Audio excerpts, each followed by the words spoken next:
Second opinion, when all doors are closed. নমস্কার, second ওপিনিয়নে আপনাদের স্বাগত। আজকের আমরা যে বিষয়টি নিয়ে আলোচনা করব সেটা হলো ক্রনিক পেন এবং সেখানে আকুপাংচারের উপকারিতা। ক্রনিক পেন বলতে আমরা সাধারণত 3 মাসের বেশি কোনো জায়গায় যদি পেন স্থায়ীভাবে থাকে বা সেই ব্যথা যদি কোনো রকম ওষুধপত্র খাওয়ার পরেও বা থেরাপি নেওয়ার পরেও থেকে যায়, সেটাকে আমরা জেনারেলি ক্রনিক পেন বলে থাকি। এবং মানুষ সবসময় যে কোনো রোগের ক্ষেত্রেই চটজলদি আরাম খোঁজে, তাই সেই জন্য আমাদের ওয়েস্টার্ন মেডিসিন অ্যাকিউট পেনের জন্য one of the best modalities. এবং সেক্ষেত্রে হয়তো আমরা আঘাত লাগাজনিত যে ব্যথা সেগুলোর জন্য আমরা ওষুধ খেয়ে নিলাম, বা আমাদের কোনো রকম মাসল স্প্রেন হলো, বা কোনো রকম চোটাঘাত লাগলো, বা মাথা ব্যথা হলো, বা পেটে ব্যথা হচ্ছে কোনো কারণে, সেগুলোর জন্য কিন্তু আমরা ডায়াগনোসিস করে মেডিসিন দিলে ঠিক হয়ে যায়। কিন্তু সমস্যাটা তৈরি হয় যখন সেই ব্যথাটা আস্তে আস্তে 1 মাস, 2 মাস, 3 মাস বা 6 মাস, 1 বছর, 2 বছর, 5 বছর ধরে থেকে যায়। এবং সেই ব্যথার জন্য ডায়াগনোসিস হওয়ার পরেও, ওষুধপত্র খাওয়ার পরেও, থেরাপি নেওয়ার পরেও যখন ব্যথাটা থেকে যায়, তার জন্য আমাদের নানা রকম শারীরিক অসুস্থতার সাথে সাথে মানসিক সমস্যা আসতে শুরু করে। ব্যথার জন্য ঘুম না আসা, মুড সুইং হওয়া, কাজে মন না লাগা, ওয়ার্ক ক্যাপাবিলিটিস কমে যাওয়া, ওয়ার্ক এফিসিয়েন্সি কমে যাওয়া। এবং স্পোর্টসম্যানদের ক্ষেত্রে যদি অনেক দিন ধরে ব্যথা থাকে, তাহলে সেক্ষেত্রে তাদের মাঠে নামতে দেরি হওয়া বা তাদের ট্র্যাকে ফিরে যেতে দেরি হয়ে যাওয়া।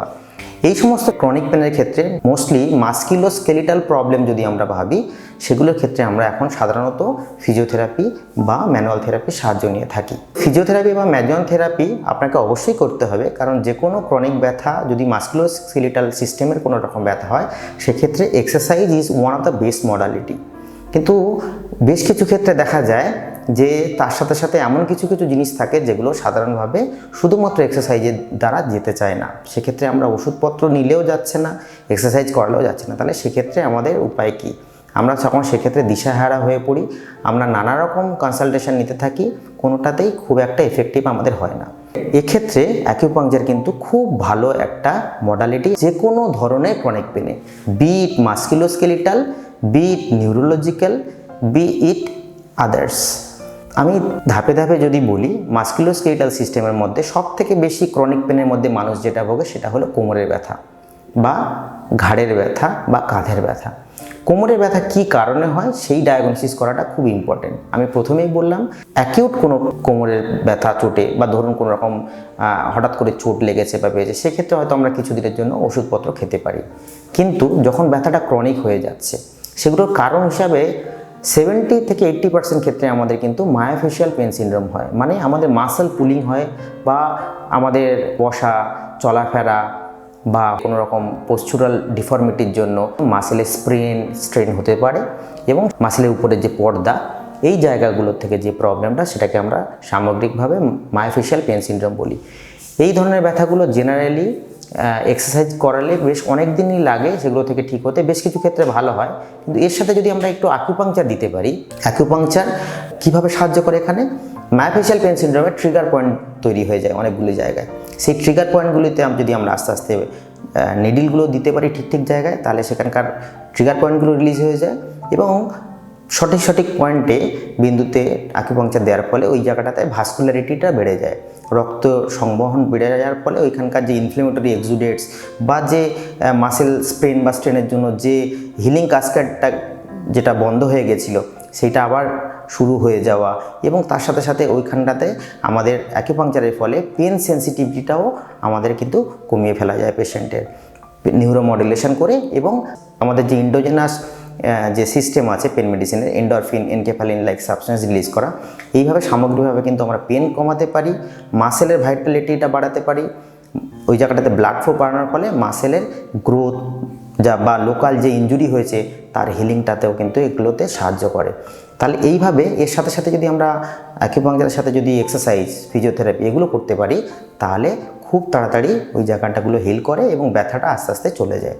আর একটা খুব ইম্পর্টেন্ট জিনিস হচ্ছে যে ডিস্ক প্রোলাপস। আমাদের এখন খুব কমনভাবে শুনি যে ডিস্ক প্রোলাপস হলে আমরা কিন্তু খুব ভয় পেয়ে যাই যে কী হয়েছে। যদিও ডিস্ক প্রোলাপস জেনারেলি সত্যি সমস্যারই একটা ব্যাপার। 80 থেকে 90% ক্ষেত্রে কিন্তু ডিস্ক প্রোলাপস সেরকম সিভিয়ার হয় না বা প্রবলেম হয় না। ডিস্ক প্রোলাপস হলে ম্যাক্সিমাম ক্ষেত্রে আমরা নিউরোসার্জেন বা অর্থোপেডিক সার্জেনের পরামর্শ নিই। যেখানটাতে অনেক ক্ষেত্রে যদি আমাদের ক্যানাল ডায়ামিটার ছোট হয়ে যায় বা খুব ইনডেন্টেশন থাকে, তাহলে সেক্ষেত্রে আমরা অপারেশনের দিকে অনেক ক্ষেত্রে যাওয়া হয়। কিন্তু মেডিকেল সায়েন্সে খুব নির্দিষ্ট করে বলা আছে কোন কোন কারণে অপারেশন আপনাকে করতে হবে। বেশিরভাগ ক্ষেত্রে কিন্তু অপারেশন লাগে না, সেগুলো কিন্তু কনজারভেটিভ ম্যানেজমেন্টে ঠিক হয়ে যায়। পোস্চুরাল ম্যানেজমেন্ট এবং তার সাথে সাথে যদি ওই যেরকম বললাম লোকাল জায়গাতে যদি আমরা ঠিকমতো করে অ্যাকুপাংচার করতে পারি এবং তার সাথে এক্সারসাইজ করতে পারি এবং কিছু কিছু জিনিস নিয়ম মেনে চলতে পারি, তাহলে কিন্তু এই ডিস্ক প্রোলাপসেও কিন্তু উইথ রেডিকুলোপ্যাথি যে পেন আছে সেখানে কিন্তু অ্যাকুপাংচার খুব ভালো কাজ করে। এগুলোর ক্ষেত্রে আমরা ওয়েস্টার্ন মেডিসিনে যে ধরনের ট্রিটমেন্ট দিই সেটার সাথে সাথে সমান তালে অ্যাকুপাংচার করে কিন্তু ফল যথেষ্ট ভালোভাবে পাওয়া যায়। আর অ্যাকুপাংচারের একটা সুবিধা যেটা হচ্ছে সেটা হচ্ছে আপনাকে এর জন্য কোনো রকম স্টেরয়েড জাতীয় ওষুধ দিতে হচ্ছে না, কোনো হার্মফুল মেডিকেশন বডিতে দিতে হচ্ছে না, বা কোনো রকম অপারেশন করতে হচ্ছে না। এই তিনটে জিনিস থেকে আপনি মুক্তি পেতে পারেন। এছাড়া যে প্রবলেম আরেকটা হয় সেটা হচ্ছে ডিসকোজেনিক পেন, বা যে সারাউন্ডিং যে নার্ভ রুটসগুলো আছে সেগুলোর চারপাশে ইনফ্লেমেটরি এক্সুডেটিস জমা হয়ে যাওয়ার জন্য পেন। সেগুলোতেও কিন্তু এই একইভাবে যেরকমভাবে বললাম, অ্যাকুপাংচার করলে ভাস্কুলারিটি বাড়ার ফলে, নিউরোমডুলেশনের ফলে বা ইনফ্লেমেটরি এক্সুডেটসগুলোকে আমরা ওয়াইপ আউট করে দেওয়ার ফলে কিন্তু দেখা যাচ্ছে আমাদের হিলিং ক্যাসকেডটা খুব তাড়াতাড়ি শুরু হয়ে যায় এবং তার সাথে সাথে এক্সারসাইজ করলে খুব ভালো হয়। সেম যদি আমরা ধরি কাঁধের ব্যথার ক্ষেত্রে ফ্রোজেন শোল্ডার, এটা আমাদের একটা খুব কমন একটা সমস্যা, প্রচুর মানুষ এই সমস্যায় ভোগেন এবং দিনের পর দিন থেরাপি নিয়েও তাদের ক্ষেত্রে অনেক ক্ষেত্রে এর উপকার হচ্ছে না বলে শোনা যায়। সেক্ষেত্রেও আমাদের কাছে অপশানস খুব কম থাকে যে আমরা কী করব, হয় ওষুধ খাবো, না হলে আমরা ফিজিওথেরাপি বা কোনো রকম থেরাপি নেব। Physiotherapy is a wonderful modality, বারবার করে বলছি, এক্সারসাইজ আপনাকে করতে হবে ফর সাস্টেনেন্স, কিন্তু ব্যথা কমানোর জন্য। যদি আপনি ক্রমাগত ওষুধ খেয়ে খেয়ে সমস্যা হয়ে যায় বা ওষুধ আর খেতে পাচ্ছেন না কোনো কারণের জন্য, আপনার গ্যাস্ট্রাইটিস হয়ে গেছে, কিডনির সমস্যা আছে, আপনাকে ওই ধরনের ওষুধ খাওয়া মানা আছে, সেক্ষেত্রে কিন্তু acupuncture one of the best modality. এবার আমি বারবার করে বলছি এগুলো না হলে অ্যাকুপাংচার করান। কেন বলছি? কারণ আমরা কিন্তু সব সময় ক্ষেত্রে এখনও পর্যন্ত কিছু হলে আমরা ওয়েস্টার্ন মেডিসিনের কাছেই আগে যাব, কারণ ওয়েস্টার্ন মেডিসিনের একটা বিউটি হচ্ছে যে আমরা ডায়াগনোসিসটা ঠিকমতো করতে পারি। ওখানে কি হয়েছে রোগ বুঝে, কারণ বুঝে সেখানে ওষুধ দিই।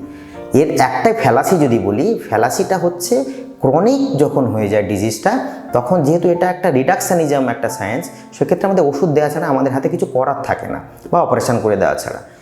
এর মাঝামাঝি কোনো জিনিস আমাদের নেই, কারণ ক্রনিক ডিজিজ ম্যানেজমেন্টে কিন্তু ওয়েস্টার্ন মেডিসিনের খুব একটা ভালো রোল নেই। অ্যাকিউট ডিজিজ ম্যানেজমেন্ট, অপারেশনের ক্ষেত্রে ওয়েস্টার্ন মেডিসিন বেস্ট, কিন্তু ক্রনিক ডিজিজে কিন্তু করতে পারছি না।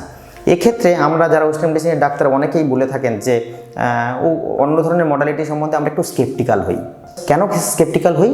কারণ হচ্ছে এই সাবজেক্টগুলো আমাদের পড়ানো হয় না আমাদের কারিকুলামে, সুতরাং আমরা জানিই না এই সাবজেক্টগুলো কেমন, কিভাবে। এবং আমি বারবার করে যেমন বলছিলাম যে ওয়েস্টার্ন মেডিসিনের ব্যাকগ্রাউন্ডে যে আমরা কার্যকারণ, রোগের কারণ, রোগের প্যাথোফিজিওলজি, রোগের অ্যানাটমিক্যাল সমস্যা, সেইগুলো বুঝে যদি থেরাপি দিতে পারি, তাহলে তার এফেক্টটা এই জন্যই বলেছিলাম অনেক বেশি করে হয়। এক্ষেত্রে আপনাকে একজন ট্রেন্ড অ্যাকুপাংচারিস্টের কাছ থেকে নিতে হবে থেরাপি, যিনি জানেন রোগ সম্বন্ধে ভালোভাবে, প্রপার হ্যান্ড যদি দেওয়া হয় তাতে কিন্তু এর রেজাল্ট খুবই ভালো। আধুনিক বিজ্ঞানের যে রিসার্চ, সেই রিসার্চেও প্রমাণিত যে পেন রিলেটেড যে কোনো ডিসঅর্ডারে কিন্তু অ্যাকুপাংচার খুব এফেক্টিভ। ক্রনিক পেনের মধ্যে আরেকটা খুব সমস্যা যেটা আসে মেয়েদের মেনস্ট্রুয়াল পেন, সেটা যদিও মাসকুলোস্কেলিটাল প্রবলেম নয়, সেটাতেও নিউরোহিমোরাল যে ডিসব্যালেন্স হয় বা হরমোনাল ডিসব্যালেন্স যেটা হয়, সেই ব্যালেন্সটা কিন্তু কারেক্ট করতে অ্যাকুপাংচার খুব সাহায্য করে। এইবারে সব কিছুতে আমরা বলতে পারি যে কীভাবে করে, সেই মেকানিজম যতক্ষণ না আমরা জানবো ততক্ষণ আমরা বলতে পারি না। আমি যে বলছিলাম বারবার করে যে এভিডেন্স বেসড মেডিসিনে আমরা যতক্ষণ না কার্যকারণটা সম্বন্ধে জানতে পারি সেটা বলতে পারি না। এটা খুব সত্যি যে আমরা যতই বলি যে কার্যকারণ জেনে চিকিৎসা করি, বেশ কিছু ক্ষেত্রে যেমন অটোইমিউন ডিসঅর্ডার, কোলাইটিস বলে একটি রোগ আছে, বা আমাদের ডার্মাটোমায়োসাইটিস, ফাইব্রোমায়ালজিয়া, অনেক ধরনের অটোইমিউন ডিসঅর্ডার থাকে। আমরা হয়তো সেক্ষেত্রে কিছু কিছু মার্কার্স বার করতে সক্ষম হয়েছি, কিন্তু প্রপারলি কী কারণে রোগটা হয় সেটা কিন্তু আমরা এখনও পর্যন্ত বুঝতে সক্ষম হইনি, এবং তার জন্য ওষুধও নেই সেই জন্য। তো এক্ষেত্রে কিন্তু অ্যাকুপাংচারের একটা ভয়ানক রকমের রোল আছে। আরেকটা ক্রনিক পেনের মধ্যে যেমন হয় খুব প্রবলেম হয় যে হাড় ভেঙে গেলে বা হাতে বা পায়ের যে জায়গাগুলোতে কুলিস ফ্র্যাকচারের পরে বা পায়ে টিবিয়া বা ফিবুলা ফ্র্যাকচারের পরে অনেক ক্ষেত্রে আমাদের একটা পায়ে ক্রমাগত একটা ব্যথা হতে থাকে, অপারেশন হয়ে গেছে বা আমাদের ট্র্যাকশান দিয়ে প্লাস্টার করার পরে 3 মাস বা 6 মাস পর থেকে প্রচণ্ড ব্যথা হতে থাকে, জায়গাটা ফুলে যায়, কালো কালো মতো হয়ে যায় এবং হাত দিলে প্রচণ্ড পেন হয় বা ওই জায়গাটাতে সবসময় একটা ঝিনঝিন করে ব্যথা, ক্রমাগত ব্যথা হতে পারে। এইটা অনেক ক্ষেত্রে আমরা সিআরপিএস লাইক সিনড্রোম বলি, ক্রনিক রিজিওনাল পেন সিনড্রোম যেটাকে বলা হয়, সেই ধরনের একটা সিমটম ডেভেলপ করে। মডার্ন সায়েন্সে এইগুলোর জন্য আমরা অনেক ধরনের নার্ভ ইনজেকশন দেওয়া হয় বা সিম্প্যাথেটিক ব্লকেট বলা হয় আমাদের, সেগুলো করে দেখায়, কিন্তু তার বেশ কিছু সাইড এফেক্ট আছে। ছেলেদের ক্ষেত্রে যেমন সিম্প্যাথেটিক ব্লকেট করলে আমাদের সেক্সুয়াল হেলথের একটা সমস্যা আসতে পারে বা নানা রকম আদার্স ইস্যুস আসতে পারে। সেই জন্য এটা ছাড়া কি করা যেতে পারে, এইটা ছাড়া যেহেতু খুব একটা ওষুধপত্র দিয়ে এই রোগগুলো ভালো হয় না, সেক্ষেত্রে কিন্তু acupuncture is one of the best modalities. কারণ এতে কোনো রকম সাইড এফেক্ট নেই, কোনো রকম ওষুধ দিচ্ছি না আমরা, এবং ওই যে বারবার করে বললাম ওইখানকার লোকাল কাস্কেটটাকেই চেঞ্জ করে দেয়, লোকাল ইনফ্লেমেটরি মেকানিজমটাকেই অল্টার করে দেয়, সেখানটাতে হিলিংটা স্টার্ট হয়ে যায় এবং আস্তে আস্তে বেশ কিছু সেটিং দেওয়ার পরে দেখা যায় ওইখানটার ফুলা কমতে শুরু করেছে, ব্যথা কমতে শুরু করেছে এবং পেশেন্ট আস্তে আস্তে ভালো হয়ে যায়, নর্মাল হয়ে যায়। তো এগুলোর মধ্যে আমি যে কথাটা বলতে বারবার চাইছি যে আমরা যতক্ষণ না সাবজেক্টটাকে জানবো, যতক্ষণ না বুঝবো বা প্রয়োগ করবো, তাহলে সেই সাবজেক্টের বিউটি সম্বন্ধে আমরা জানবো না। এবং বারবার করে বলছি, যেহেতু এটা এভিডেন্স বেসড মেডিসিনের পার্টই, এটাকে বলা হয় কমপ্লিমেন্টারি মেডিসিন আমেরিকাতে। মানে আমাদের যে সিস্টেম, সেই সিস্টেমটাকে এটা কমপ্লিমেন্ট করে। এটা কিন্তু তথাকথিত আমরা যদি বলি আমরা জানি না, বুঝি না, সেইটা রকম নয়। এটা একটা যথেষ্ট সায়েন্টিফিক মেডিসিন।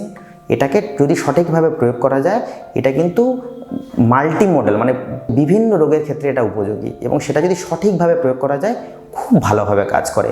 বিশেষ করে কোমরে ব্যথা হোক, ঘাড়ের ব্যথা হোক, কাঁধের ব্যথা হোক, স্পোর্টস ইঞ্জুরির জন্য হোক, অ্যাডাক্টারের পেন হোক, টেনিস এলবো হোক, গলফার্স এলবো হোক, অ্যাঙ্কেলের ব্যথা হোক, অ্যাঙ্কেল পেন হোক, বা হাতের আঙুলগুলোতে নাড়তে না পারার জন্য ব্যথা বা চোট আঘাতজনিত ব্যথা, সমস্ত রকম ব্যথাতে কিন্তু আকুপাংচার, যদি আমরা 1, 2, 3 করে ওয়ার্ল্ডের ফার্স্ট 1, 2, 3 মডালিটিস ভাবি কোনটাতে সব থেকে বেশি এফেক্টিভ, তাহলে কিন্তু ডেফিনেটলি একদম সব থেকে উপরের দিকে থাকবে। Along with exercise, therapy, medicine, সেটা তো চলেই, কিন্তু থেরাপির দিক থেকে যদি বিচার করি, এটা কিন্তু সবসময় পৃথিবীর একদম উপরের সারিতে থাকবে। Second opinion, when all doors are closed.